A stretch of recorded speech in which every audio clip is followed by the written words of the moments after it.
Perkenalkan, nama saya Valburga Haiti dengan NIM 2412230069.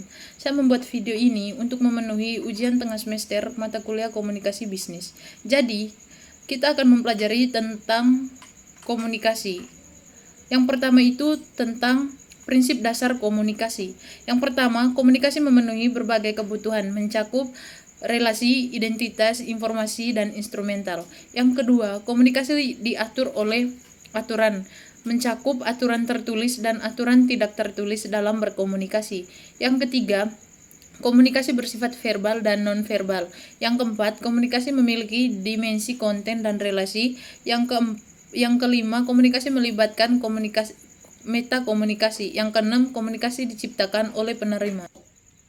Nah, untuk contoh penerapannya itu, yang pertama, HRD mengadakan sesi perkenalan karyawan baru untuk membangun identitas dan relasi sosial di kantor. Yang kedua, email kantor harus mengikuti formal SOP tertentu, sementara etika berbicara saat rapat mengikuti norma tidak tertulis.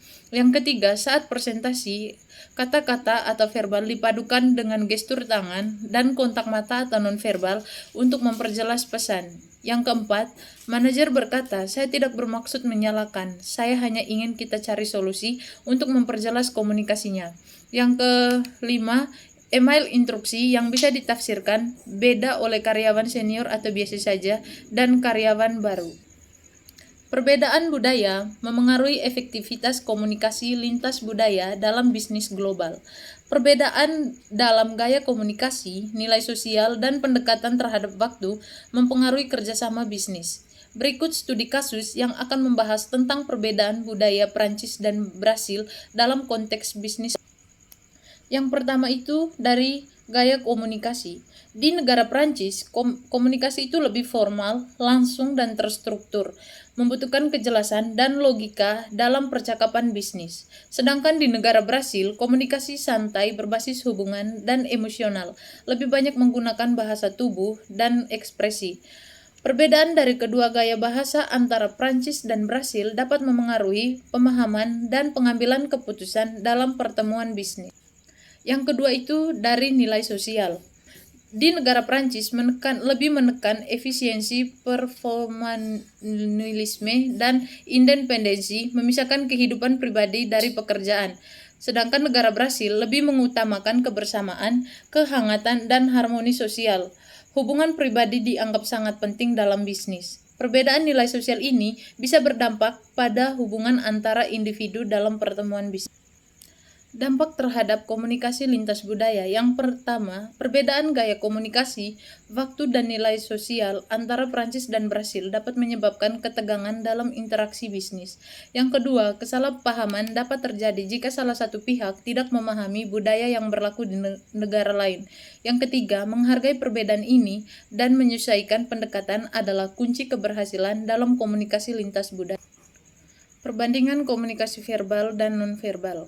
Yang pertama, komunikasi verbal, yaitu penyampaian pesannya itu melalui kata-kata, baik lisan maupun tulisan. Contoh, rapat, email, presentasi. Yang kedua, komunikasi nonverbal, penyampaian pesan melalui ekspresi wajah, bahasa tubuh, kontak mata, nada suara, dan gestur. Komunikasi nonverbal dianggap lebih jujur karena komunikasi nonverbal terjadi secara spontan dan lebih sulit dikontrol. Orang sering tanpa sadar menunjukkan perasaan asli melalui ekspresi wajah atau bahasa tubuh, sementara kata bisa disusun dan dipoles.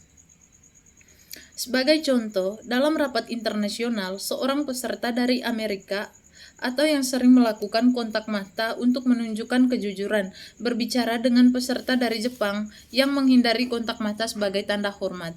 Akibatnya, peserta Amerika mengira peserta Jepang tidak jujur, padahal itu hanya perbedaan budaya. Kasus atau skenario, kesalahan persepsi budaya. Manajer dari budaya individualistik Amerika Serikat berinisiatif sendiri tanpa instruksi kelompok yang dianggap kurang menghargai kerjasama oleh tim Indonesia yang kolektivistik. Tim Indonesia menunggu instruksi dan merasa manajer kurang komunikatif atau bahkan arogan. Solusi strategi komunikasi lintas budaya, yaitu manajer perlu memahami dan menghargai nilai kolektivistik tim atau diskusi kelompok konsensus. Lakukan briefing rutin, terbuka untuk tanya jawab. Dorong partisipasi dalam pengambilan keputusan supaya semua merasa dihargai. Gunakan komunikasi verbal yang jelas dan komunikasi nonverbal seperti senyuman, kontak mata yang sesuai untuk membangun hubungan baik. Dan terakhir, adakan sesi pelatihan lintas budaya untuk semua pihak agar saling mengerti gaya kerja masing-masing. Rancangan strategi komunikasi rapat, tujuan rapat dan agenda ringkas, menentukan tujuan utama rapat, contoh menyelesaikan pembagian proyek. Yang kedua, menyusun agenda singkat, contoh update proyek, identifikasi hambatan, serta solusi dan pembagian tugas. Teknik menjaga partisipasi merata. Yang pertama itu menggunakan teknik round robin atau semua peserta diberi giliran untuk berbicara. Yang kedua, memberikan pertanyaan terbuka agar semua merasa terdorong untuk berkontribusi.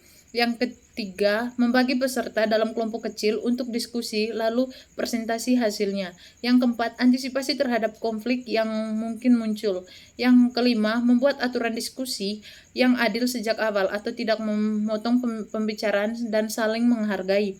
Yang kelima, menunjukkan moderator netral untuk menjaga jalannya diskusi. Yang keenam, jika ada konflik, fokus pada masalah bukan pribadi. Nah, untuk strategi tindak lanjut rapat meliputi membuat notulen rapat berisi keputusan dan tugas masing-masing pihak. Yang kedua, menetapkan deadline dan PIC untuk setiap tugas. Dan yang ketiga, mengirimkan hasil rapat ke semua peserta maksimal 24 jam setelah rapat.